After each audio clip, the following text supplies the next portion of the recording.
गाज़ियाबाद नगर निगम की तरफ से एक 311 एप्लीकेशन की शुरुआत की गई है। आपको बता दें चले कि शहर में कूड़े से संबंधित या फिर अन्य किसी सहायता के लिए अब 311 एप्लीकेशन के जरिए लोगों को अब सरलता मिलने वाली है, जिससे अब कूड़े संबंधित, नालियों संबंधित किसी भी समस्या को निगम तक पहुँचाने का यह एक सरल तरीका है। आज गाज़ियाबाद के हिंदी भवन में महापौर सुनीता दयाल, नगर आयुक्त विक्रमादित्य व शहर के विधायक अतुल गर्ग द्वारा इस एप्लीकेशन की सौगात गाज़ियाबाद के निवासियों को मिली है। वहीं महापौर सुनीता दयाल द्वारा बताया जा गया है कि बहुत जल्द कूड़े संबंधित सभी समस्याएं शहरवासियों के लिए दूर करी जाएंगी और इसके आगे भी नगर निगम की तरफ से बहुत कुछ अच्छा होने वाला है। मैं शहर की बेटी हूँ और कभी भी कोई बेटी नहीं चाहेगी कि उसका घर गंदा हो। बातों को विराम देते हुए महापौर सुनीता दयाल ने लोगों को अपना शहर साफ रखने की, मतदान करने की शपथ भी लोगों को दिलाई। जैसे जन्म मृत्यु प्रमाण पत्र है या कोई लाइसेंस है उसके लिए अप्लाई करना, और ये तय करा है कि जब वो सारे पेपर अपलोड कर देगा तो उतने समय के बाद वो अपने कंप्यूटर से उसे निकालेंगे, साइन करके उस पर अपलोड होगा। बहुत बड़ा लाभ होगा। समस्याएं बहुत नगर निगम की मुख्य समस्याएं जो होती हैं साफ सफाई की होती है। शहरों में बहुत जगह ऐसी है जहां से कूड़ा उठता ही नहीं है, सड़कें बन चुकी हैं, डंपिंग ग्राउंड। ऐसा है गाज़ियाबाद की एक बड़ी परेशानी है जिसे मैंने सारे में घूम के बहुत बारीकी से सोचा है और देखा भी। बहुत सारी कॉलोनियाँ हाई राइज हमें हैंडओवर नहीं हुई हैं। वो क्या करते हैं कि उनको अपना कूड़े का निस्तारण अपने ही बिल्डिंग, अपने ही एरिया में करना होता है, वो जीडीए देखता है।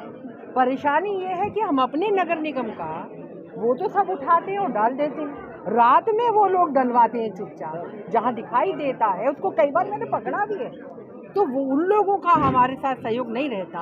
और उसको जीडीए को भी देखना चाहिए कि उन्होंने वहाँ पर कूड़ा निस्तारण संयंत्र लगाए नहीं लगाए। वो उठवा देते हैं चुपचाप, वो ट्रॉली वाले हमारे उसमें बैठ जाते हैं। मैडम, जो नगर निगम के इलाके हैं जैसे लोहिया पार्क के आसपास, घर गंदा नहीं रहता है, आके डलता है, तुरंत उठता है, तुरंत उठता है। कोशिश ये कर रहे हैं कि जो गाड़ियाँ आए सीधे बड़े वाले डंपर में डालें और डंपर उनको ले जाए।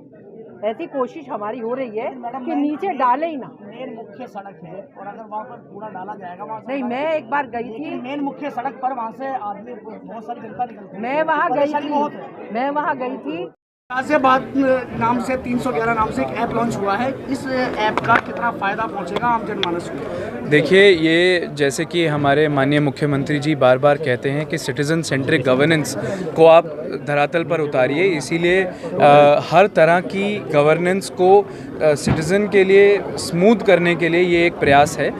इसमें एक ही प्लेटफॉर्म पे अधिकारियों के लिए और सिटीजन्स के लिए मॉनिटरिंग के लिए और वेलफेयर के लिए सर्विसेज दी गई हैं। जैसा कि मैंने बताया कि इसमें 66 तरह की कंप्लेंट्स, हर विभाग से संबंधित कंप्लेंट अपने नागरिक अपने घर में बैठे बैठे जियो टैग तरीके से दे सकते हैं और उसकी जो निस्तारण है उसकी मॉनिटरिंग की जा सकती है।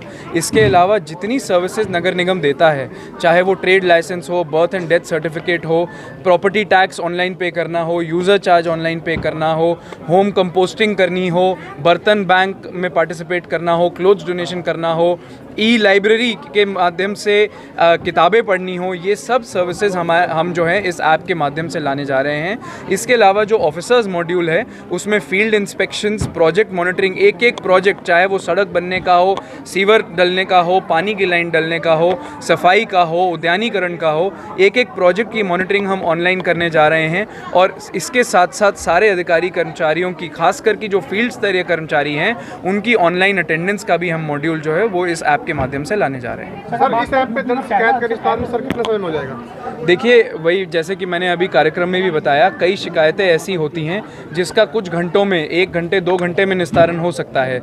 जैसे कहीं कूड़ा नहीं उठ पाया है, या कहीं लाइट ऑन रह गई है, या फिर उद्यानीकरण कुछ होना है, उसमें कोई हॉर्टिकल्चर वेस्ट नहीं उठ पाया, ये कुछ घंटों में हो सकता है।